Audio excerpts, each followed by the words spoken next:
Vérissure, le numéro 1 des alarmes en France. Rendez-vous sur vérissure.fr pour votre demande de devis gratuit. Vérissure présente. Sud Radio, parlons vrai chez Bourdin, 9h-10h, Jean-Jacques Bourdin. Il est 9h34, merci d'être avec nous. Irène Tolleré, qui est députée européenne Renaissance, bonjour. Bonjour Jean-Jacques. Merci d'être avec nous. Et José Pérez, qui est coprésident de la coordination rurale 47 du département 47, bonjour. Bonjour. Merci d'être avec nous tous deux. On va évidemment parler d'agriculture, mais j'ai posé la question à Jean-Noël Barrot ce matin, qui est le ministre chargé de l'Europe, et je lui ai dit, mais je comprends très bien, lorsqu'on parle de délinquants, le Premier ministre dit « tu casses, tu paies », et les agriculteurs, c'est pas « tu casses, tu paies ». Les agriculteurs, qu'est-ce qu'on a cassé? Les agriculteurs, Non, mais il y a eu le stand de l'Union Européenne, non? Ou... Le stand de l'Union Européenne a été bousculé, oui, peut-être. Moi, je n'y étais pas. Ouais, vous n'y étiez pas. Je n'y étais pas. Nous n'y étions pas. Est-ce que le principe tu casses, tu paies doit être appliqué aux agriculteurs comme à tout le monde? Les agriculteurs, vous savez, les agriculteurs sont toujours stigmatisés. Il ne s'agit pas d'être stigmatisé. Il s'est rien passé. Je vous pose simplement la question. Il s'est rien passé. Le stand a été bousculé. Ça prouve bien la colère qu'ont les agriculteurs. Voilà, aujourd'hui, c'est insupportable. Ça fait un mois que l'on se bat, pour avoir des réponses, pour être écoutés. Les agriculteurs sont à bout, peu importe quel syndicat. Hein. Donc voilà, aujourd'hui, ce sont les agriculteurs. Oui. Non, mais je comprends, je sais votre colère, on l'a exprimée, on l'a entendu ici même, on vous écoute évidemment et on vous donne la parole plus que jamais, plus que partout ailleurs peut-être. Mais José Pérez, quand même, il n'y a pas de poids de mesure dans le pays. Je vous dis ça parce que j'exprime l'opinion de beaucoup de Français. Beaucoup de Français. Vous êtes d'accord ou pas, Irène Tolleré? Oui, je pense que quand des agriculteurs font des dégradations volontaires, ils doivent payer. Cependant, ce qui s'est passé sur le stand de la Commission, c'est pas exactement ça. C'est un mouvement de foule qui a fait tomber une cloison. Il n'y a pas de dégâts, il n'y avait pas de volonté. Bon, très bien. Bien, c'était juste une parenthèse. Regardons le fond, parce que c'est ce qui est important. Alors, on va prendre les dernières idées avancé par Emmanuel Macron. D'abord, le prix plancher. Le prix plancher. Je n'ai pas très bien compris ce que ça voulait dire, le prix plancher, Irène Tolleré. Expliquez-moi, parce que là, prix plancher, je vais prendre juste un exemple. Je suis un éleveur dans une région de montagne, je suis un éleveur dans une plaine. Mes coûts de production ne sont pas les mêmes. C'est clair. Alors, le président Macron a mis sur la table l'idée d'avoir une réflexion sur un prix plancher au niveau européen, donc en plus, avec évidemment en s'appuyant sur des indicateurs de coûts de production. Aujourd'hui, on peut quand même regarder les choses en face.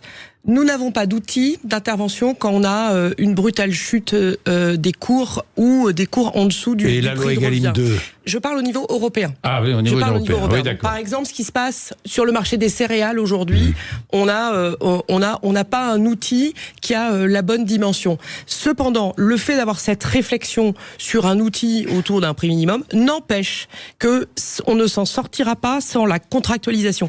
Parce que si on a le prix sans avoir en même temps le client qui fait bouger les volumes, on n'a pas de facture, on rentre pas de chiffre d'affaires. Donc oui, mais ça risque, le prix plancher, vous savez très bien que ça risque de favoriser les gros agriculteurs, forcément. Vous êtes d'accord ou pas, José Pérez? Le prix plancher va favoriser. Un prix plancher, l'idée est intéressante. Elle est intéressante. Et après, voilà, comme vous dites, c'est très compliqué en fonction des régions d'appliquer le même prix plancher. Il faut qu'il soit variable en fonction des régions, peut-être. Alors, ça va être, non, mais c'est impossible à mettre en place. C'est ça qui va être difficile. Parce que sur quels critères? Qui va décider du prix plancher? Le coût de production, les coûts de production? Alors le prix plancher va être plus facile à mettre en place sur certaines productions, peut-être en fruits et légumes, c'est peut-être plus facile à mettre en place. Dans l'élevage, en fonction, comme vous disiez tout à l'heure, du sud et du nord, on n'a pas du tout les mêmes coûts de production. Donc voilà, sur du fruit, sur de la pomme, sur des produits classiques, c'est quand même assez facile à mettre en place. Dire, pour 1 kilo de pommes, il faut au minimum 40 centimes en prix plancher. J'en sais rien, on va dire, c'est un exemple. C'est beaucoup plus facile à mettre en place. Il y a des productions où ça va être dur, quoi. Moi, je pense que de toute façon, cette réflexion sur le prix plancher, on doit la penser pour les filières qui sont en difficulté. C'est-à-dire que les filières qui, certaines des filières que vous avez citées, c'est facile de faire un prix plancher, mais elles n'en ont pas besoin. Donc c'est plutôt les filières qui aujourd'hui ont ces problèmes de distorsion de coûts de production, et particulièrement l'élevage, entre l'élevage extensif, l'élevage plus intensif. On a aussi le sujet, par exemple, par rapport aux maladies, le coût d'un vaccin pour un mouton ou pour une vache, c'est le même prix. Donc on va avoir, ça sera très compliqué, mais c'est ces filières-là qui en ont plus besoin. Alors, toutes les filières, on en a quand même un peu besoin. Oui. L'arboriculture, c'est pas brillant. Hein. Non. Les fruits et légumes, c'est pas brillant. On n'est pas sur des ventes à perte. On n'est pas sur des ventes à perte. Les céréales aujourd'hui, ils ont entre 50 et 80 € la tonne de perte dès qu'ils facturent par rapport à leur prix de revient. Je suis d'accord avec vous. Mais vous prenez en arboriculture, vous prenez un kilo de pommes à 35 centimes, vous n'êtes pas en perte alors qu'il en faut 40, bien sûr que si. Il y a beaucoup de productions où c'est la même chose. Bon, il a annoncé, le président de la République a annoncé un plan de trésorerie d'urgence. Ça vous va ou pas? Oui, bien sûr que ça nous va. Ça va. C'est ce qu'on demande, c'est ce que la coordination rurale demande depuis le premier jour. À force de négociations, on a réussi au moins que ça soit annoncé. Maintenant, on va le mettre en place. Ils demandent de faire une étude pour savoir combien de gens vont avoir besoin de tout ça. Non, il faut le mettre en place. Et chaque agriculteur qui en aura besoin le prendra. Aujourd'hui, c'est ça. On va pas perdre du temps à demander au préfet, préfecture, département par département. Oui, mais c'est pour éviter l'effet d'aubaine. Non, mais les effets d'aubaine, mais si un plan de trésorerie est mis en place, qu'il l'annonce, et chacun... celui qui en a besoin, il ira le chercher. Celui qui n'en a pas besoin, il laissera. Hein. Vous savez, si un agriculteur n'a pas besoin, ou faire de report, ou je sais pas, parce qu'on ne sait pas encore effectivement quelle est la mesure qui va être mise en place. Est-ce que ça va être un style un PGE, mais qui, je pense, n'est pas forcément la bonne solution, parce que ça va faire un endettement de plus.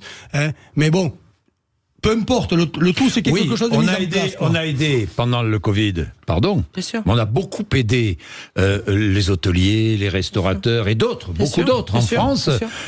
Pourquoi ne pas aider de la même façon, puisque nous sommes en crise, une crise qui est aussi importante. Je parle pour les agriculteurs, pourquoi ne pas aider les agriculteurs de la même façon, Irène Tolloy? Moi, je suis complètement d'accord. Donc, je trouve d'ailleurs que cette crise a cela de positif, c'est qu'elle a remis le sujet de l'agriculture très haut, et elle nous a permis, à nous les galériens qui défendions l'agriculture, de gagner les arbitrages qui n'étaient pas forcément ce qu'on a pu faire sur les premières années de mandature. Et donc oui, bien sûr, il faut aider notre agriculture, mais après sur la trésorerie, je voudrais rappeler qu'on avait des retards PAC, pas tant que ça pour une nouvelle PAC, mais sur des sommes qui en fait sont énormes.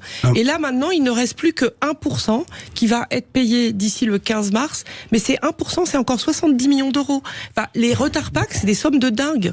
Mais madame, la PAC, alors je parle pas pour tout le monde, bien entendu. C'est comme la trésorerie, tous les agriculteurs n'en ont pas besoin, et heureusement.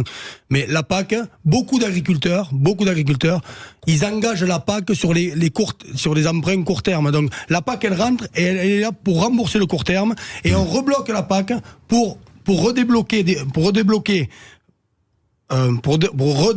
pour pouvoir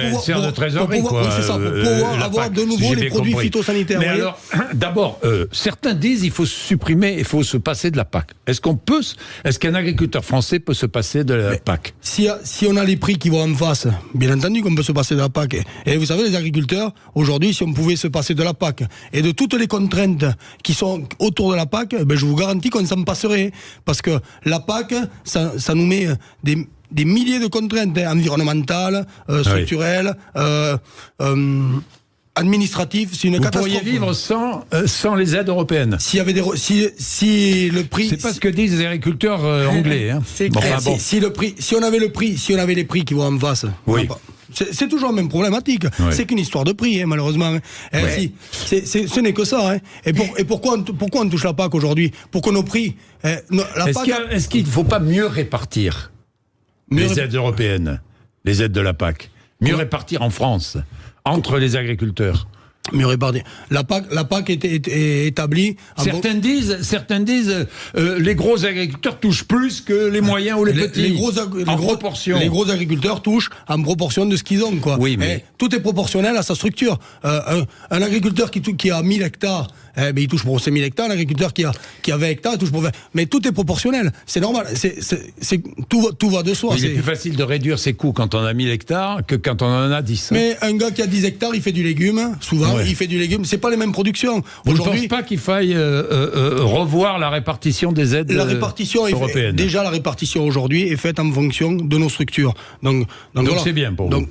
La répartition est correcte. Ouais. Moi, je dis, on ne peut absolument pas se passer de la PAC pour 2 raisons. Tout d'abord, la PAC en France, on va dire, c'est 7 milliards d'euros. Si on n'a plus la PAC, c'est-à-dire que c'est les consommateurs qui vont la payer. Mais voilà, tout à fait. Mais c'est 7 milliards d'euros. On parle quand même aujourd'hui. Regardez, écoutez les Restos du Cœur, écoutez les personnes qui aujourd'hui, face au choc qu'on a, ont besoin d'avoir des chèques alimentaires ou de l'aide. Donc, je veux dire, à un moment donné, la PAC, ça a été mis en place pour qu'on ait une Europe qui produise une nourriture qui nourrisse tout le monde et qui laisse personne sur le chemin.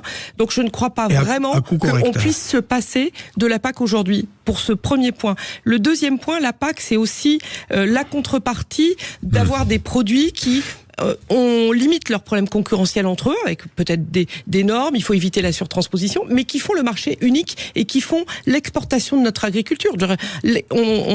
L'agriculture française, elle est exportatrice. Donc si à un moment donné, on se passe des outils qui nous permettent d'aller sur les marchés de nos voisins, eh ben on meurt en fait. Donc je crois vraiment qu'il faut moduler, comme l'a dit très bien Jean-Jacques Bourdin, il faut qu'on réfléchisse. Quand il y a des filières qui vont pas bien, et typiquement les filières élevage, revoyons notre copie, mettons-nous nous tous autour de la table. Est-ce que la PAC ne devrait pas servir aussi à réguler, à aider les agriculteurs qui sont le plus en difficulté? Mais la PAC... La PAC, c'est pas la PAC. On l'a, c'est l'argent qu'on nous donne, tout ça. Ok, mais aujourd'hui, pour aider les agriculteurs en difficulté, il faut qu'on ait du revenu. Il faut qu'on puisse vendre nos productions à leur juste prix. Ce n'est que ça. La PAC, elle est là en soutien. Ok, comme vous avez dit, pas de problème. Mais on l'apprend, bien entendu, mais aujourd'hui, il faut que nos productions soient vendues à leur juste prix. Il faut que les centrales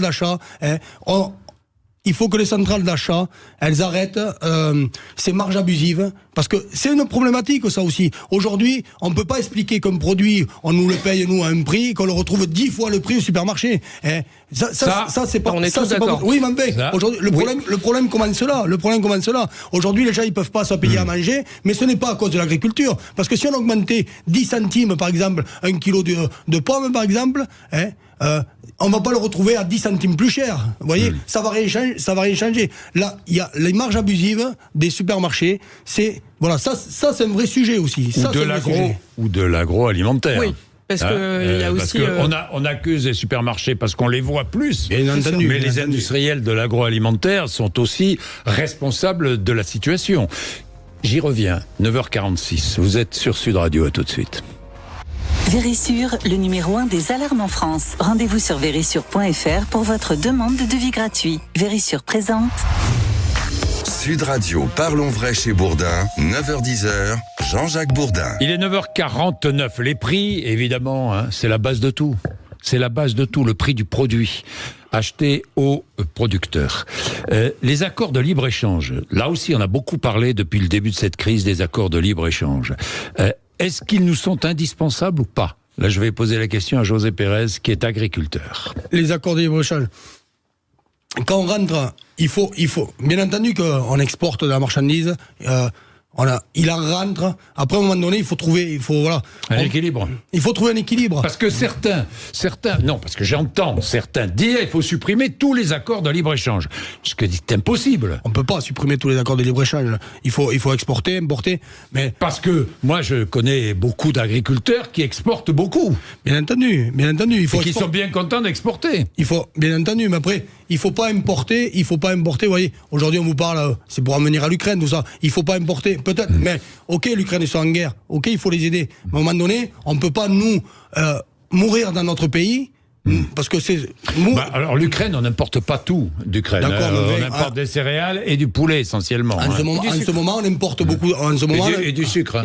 En ce moment, on importe beaucoup de céréales. D'ailleurs, c'est pour ça que le cours mondial de la céréale s'est cassé la figure. Le maïs a perdu 100 € tonnes depuis que ça a été annoncé. C'est une catastrophe, quoi. Et voilà.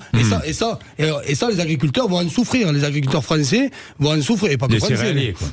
Les céréaliers, oui. Oui, et les producteurs de maïs. Oui. C'est pareil. Oui, Irène Tolleré, sur les accords de libre-échange. On peut absolument pas s'en passer. Et moi, je voudrais faire un petit peu de pédagogie. C'est-à-dire que si on n'a pas d'accord de libre-échange, on est sur les règles mondiales du commerce. Donc là, il n'y a pas de règles, en fait. De l'OMC. Et donc, il n'y a pas de règles, il y a juste des quotas, il y a des taxes.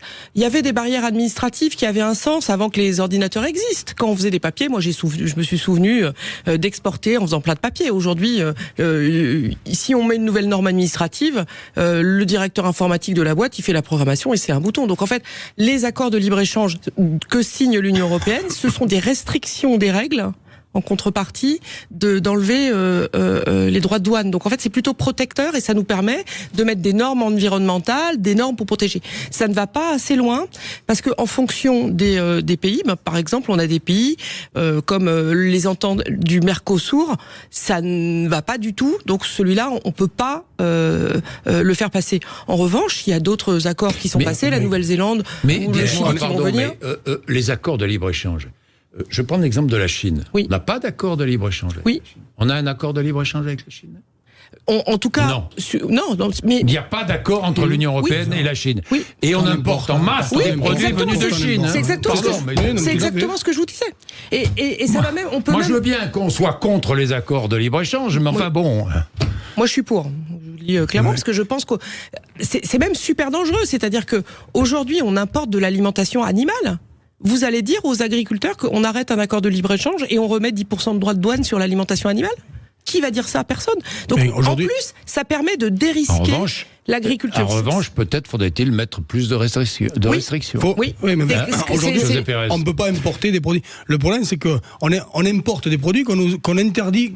Qu'on interdit de produire, nous, en France. Vous voyez, c'est là où c'est pas bon. Et ça nous fait baisser, nous, agriculteurs, le prix de nos produits à nous. Vous voyez, c'est pas normal. À un moment donné, on veut importer des produits et laissons les agriculteurs. Ne plus interdire certains pesticides avant les autres Européens. C'est ce qu'a dit Emmanuel Macron. Mais il faut que ça soit concrétisé, tout ça. Moi, c'est bien beau tout ce qu'on dit, mais il faut que ça soit concrétisé. Monsieur Macron a dit soit c'est les Français qui reviennent, soit c'est l'agriculture française qui revient aux normes européennes, soit c'est les Européens qui viennent aux normes françaises. Alors ça, c'est pas la peine, quoi. Ça, jamais on y arrivera. Jamais les Européens passeront aux mêmes réglementations que la France. Et nous, les Français, vous croyez que les normes françaises, on va réussir à faire un pas en arrière et pour avoir les mêmes normes qu'en Europe ? Moi, je suis pas sûr du tout, quoi. Ça, c'est une mesure qui a été annoncée, qui ne sera jamais mise en place parce que vous ne pouvez pas la mettre en place. Alors, je vais vous contredire, parce qu'il y a des fois, les faits et les chiffres, ça se fait plaisir. Sur l'interdiction des néonicotinoïdes, justement, le gouvernement Macron est revenu avec une autorisation qui a permis, en faisant hurler tout le monde, de s'aligner sur... Tout le monde, les écologistes, Et donc ça, c'est... L'autorisation temporaire d'un an. Oui, on a fait bouger des choses, quand même. Donc, dites pas qu'on fait rien, on le fait. Et dans l'autre sens, on a aussi des textes français qui sont devenus des textes européens. Donc ça peut se faire. Après, est-ce que c'est souhaitable surtout ? Non, bien sûr que non. Moi, sur le sujet des pesticides, il faut que nous regardions les choses en face. Aujourd'hui, par exemple, il y a un biocontrôle qui est autorisé aux États-Unis qui permet de lutter contre la jaunisse de la betterave. Moi, je souhaite que ce produit soit autorisé le plus rapidement possible en Europe. Et que dès qu'il est autorisé en Europe, vu qu'il résout beaucoup de problèmes, que si possible, on se mette des règles d'usage identiques entre la France et les autres pays européens. Donc ce que je veux dire, c'est pas le rattrapage du stock, c'est de l'autorisation la plus rapide possible, des solutions qu'on trouve qui va nous permettre de mettre tout le monde aligné. Et vous croyez qu'on va pouvoir, vous croyez que vous allez imposer à l'Europe parce que la France a décidé de mettre des biocontrôles et supprimer les autres produits. Il y a qu'en France qu'on est comme ça. Franchement, alors effectivement, excusez-moi, je vais vous taquiner, mais vous n'êtes jamais venu me voir à la coordination orale au Parlement européen. Vous ne m'avez jamais envoyé une seule proposition d'amendement. Je peux vous dire qu'on fait bouger des choses. Les producteurs de miel le savent. Ils sont venus nous voir pour nous demander le problème de l'origine du miel chinois.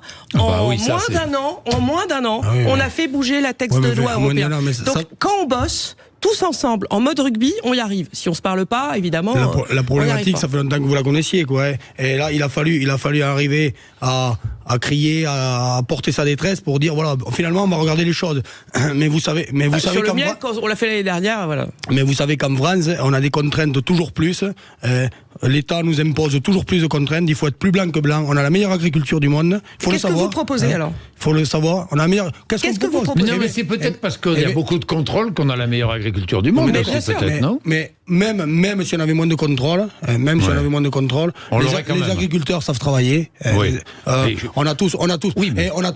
Et on nous fait passer des examens. On a tous nos certificats. On sait faire. Aujourd'hui, les agriculteurs, c'est des chefs d'exploitation.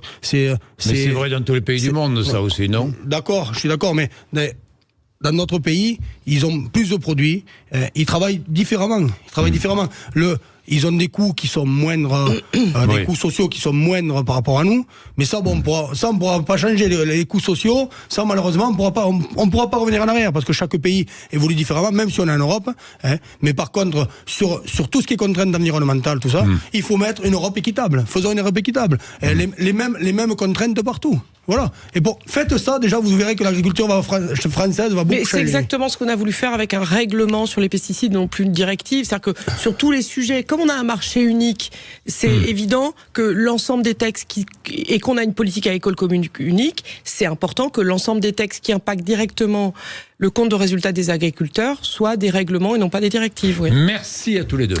Merci d'être venus nous voir tous les deux pour parler d'agriculture. Nous serons au Salon de l'Agriculture, d'ailleurs, en direct vendredi, avec une émission spéciale d'1h30, où nous reparlerons d'agriculture. Autrement, nous essaierons de dépasser, essayer de faire progresser les choses, de faire avancer les choses, surtout. C'est ce qu'il faut maintenant. La colère, on la connaît. La colère, on l'a entendue. Elle est réelle, elle est forte, elle est justifiée, dans la plupart des cas. Mais maintenant, il faut avancer. Bien. Après les informations, Sud Radio Média, Valérie Expert et Gilles Gansman recevront la chanteuse Elsa Esnou et le réalisateur Emmanuel Lebert. Sud Radio, parlons vrai chez Bourdin, 9h-10h, Jean-Jacques Bourdin. Avec Vérissure, le numéro 1 des alarmes en France. Rendez-vous sur vérissure.fr pour votre demande de devis gratuit.